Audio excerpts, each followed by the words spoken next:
Hello, welcome again to Let 'Em Cook.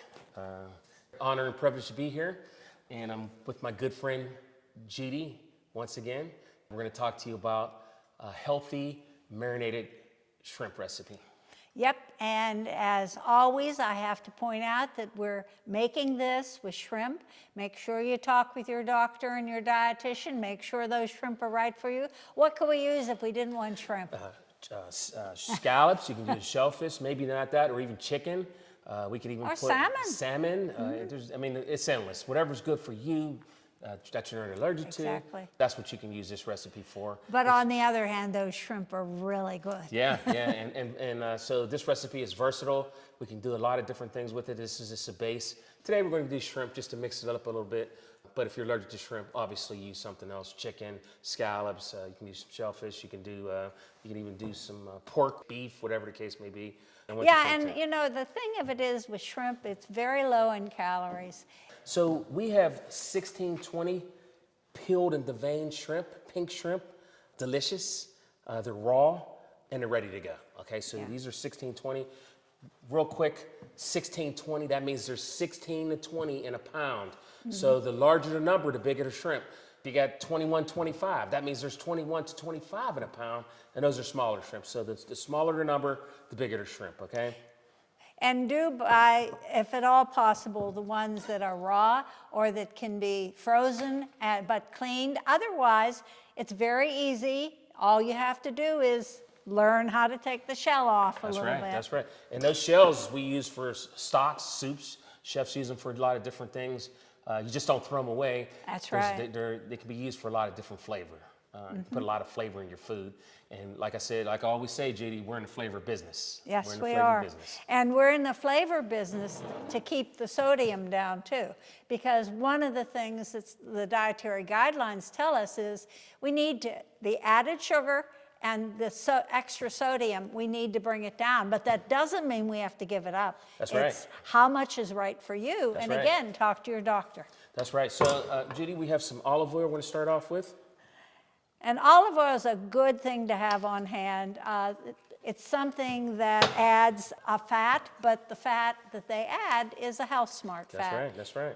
Here's my favorite one. Add a little bit of balsamic vinegar. Balsamic vinegar, and if you don't have balsamic vinegar, you can use apple cider vinegar or any other vinegar. Balsamic has an extra flavor to it, and it's one of my favorites. Mine too, Judy. We're actually going to take the juice of a lemon. And he has cleaned the lemon first. Yes, I have. As Judy says, wash lemon before you do anything with it. I have the juice of a whole lemon. And these are tricks to cut back on your salt. Lemons, vinegar, these fresh herbs that I'm going to add. I'm going to add a little bit I have some basil, some fresh basil that I rinsed off. I'm going to chiffonade that basil, okay, a fancy term. Chiffonade means slice it real thin. So we have our herbs in there, okay? Also added a little bit of oregano. So I've got oregano, parsley, and basil in there. And one of my secret ingredients is I got some fresh cracked black pepper. Also have a little bit of julienne lemon zest, and then some garlic.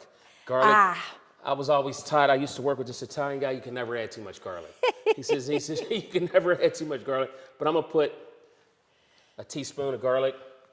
And know that chopped garlic is a little bit more nutritious than just eating the bulb. This is something that people don't know. Exposing garlic to a little bit of air brings out some good nutrition. And I'm gonna put about a teaspoon of tomato paste. Now, if I don't have tomato paste, what do I use? You can actually condense tomato sauce. In this recipe at the restaurant that I work, we've actually used barbecue sauce, which has a little bit of sweetness and so forth. And look at this. Oh my goodness, I didn't even do anything yet. And this looks amazing. And if worse came to worse, open up your can of tomato soup and put some of that in. Yeah, you can do that too. Okay, so with the magic of TV, I would let this marinate for probably like a half hour. Shrimp, you don't want to let marinate overnight or anything. Typically a half hour for these shrimp, 45 minutes.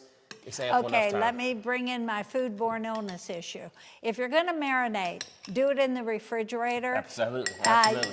anything that sits out, especially on a warm day, more than, we're talking about 20 to 30 minutes, you need to marinate in the refrigerator. Absolutely, absolutely.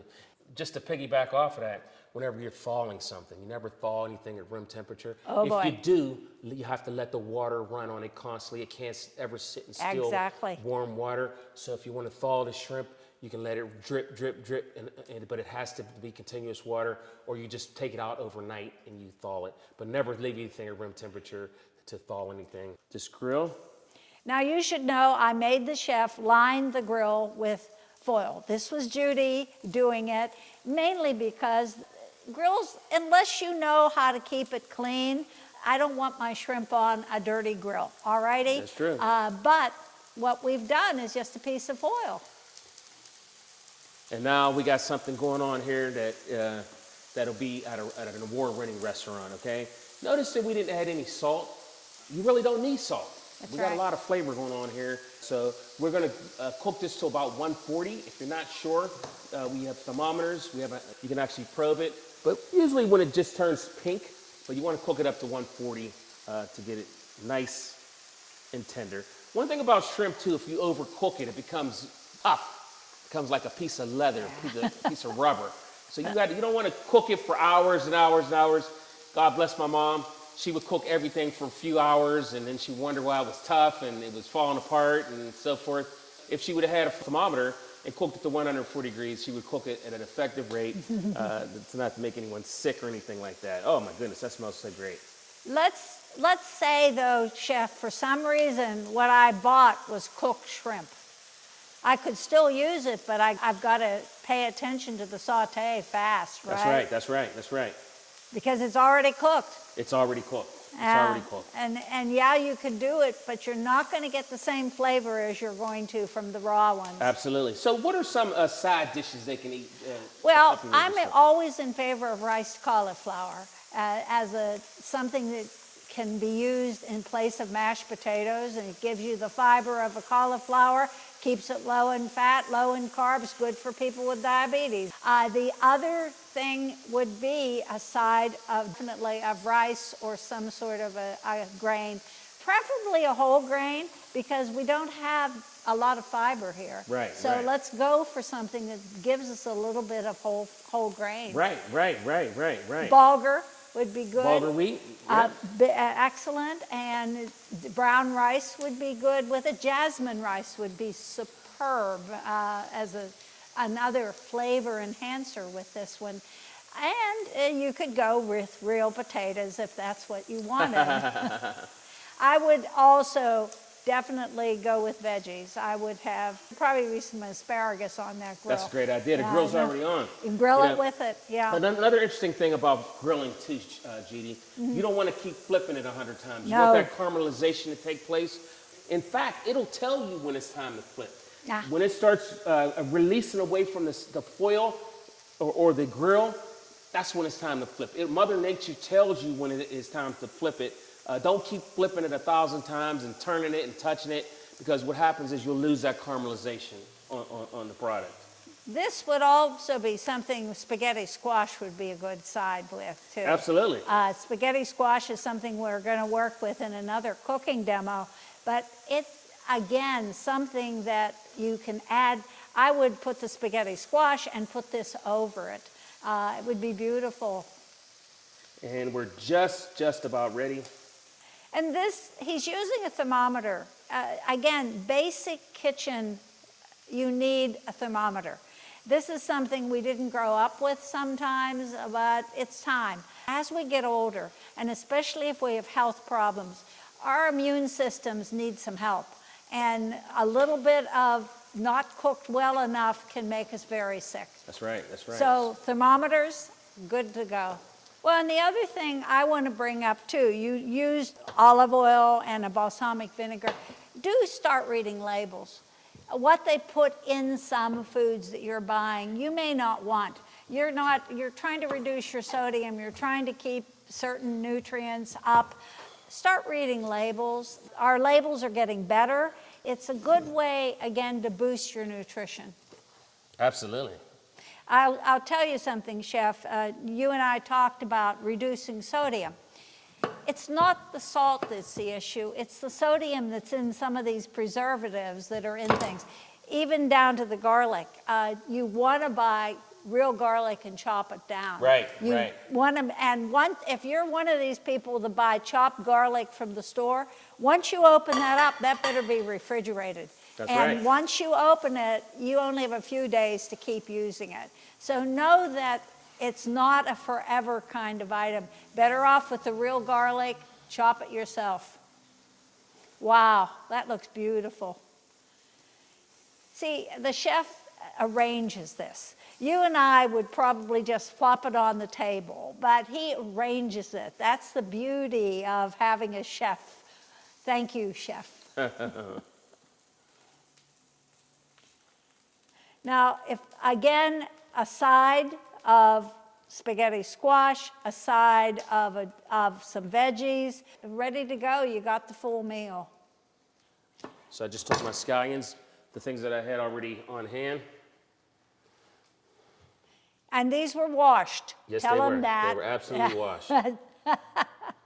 So I'm going to do a quick garnish, okay? A base off a star shape, but I'm going to do it on an angle, okay? And people say, how do you do that? It looks complicated, but it's actually not. So I'm going to show you real quick. I'm just going to wipe the sides off there.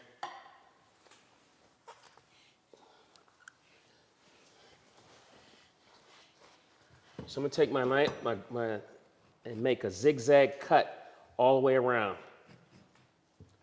It's a sharp cut, but it's on an angle.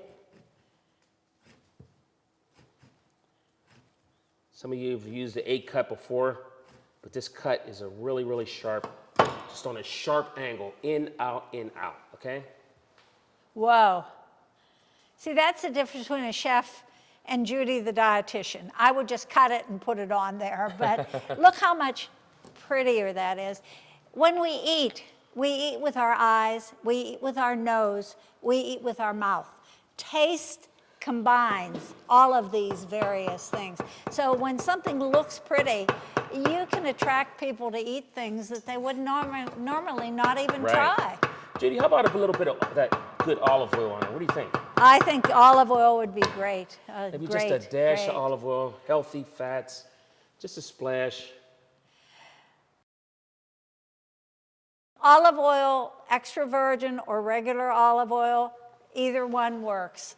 There was a time I told people that extra virgin should only be used as a finishing oil, but it has a different flavor than regular olive oil. And again, pay attention to the label. Pay attention to what you're buying. Be sure you keep that olive oil away from heat. That's important. That's right. And just because I like cracked black pepper, I'm going to put just a little bit on. That's a good finish, too. Whoa.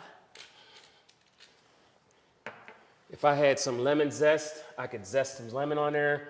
It's a possibility is endless with this. If I had some chili oil, any of those things, your personal preference. But it wasn't complicated, was it? And these are things that you can do at home that is no fuss. And I love restaurants. I'm a chef. I want you to go out every day.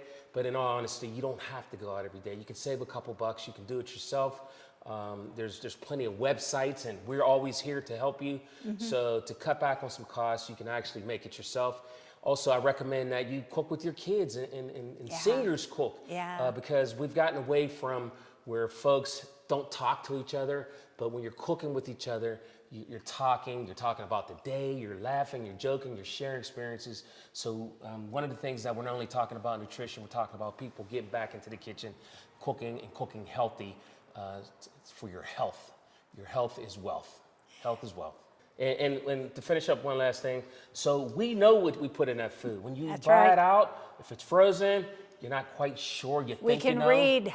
But when you do it yourself, there's no reason in the world you shouldn't be able to follow your diet, because we know what we put in here. That's right. We know there's not a bunch of things that you can't pronounce. We know that it is all good for you, you know? Good stuff. Good reason to cook. That's right. Let them cook. Let them cook.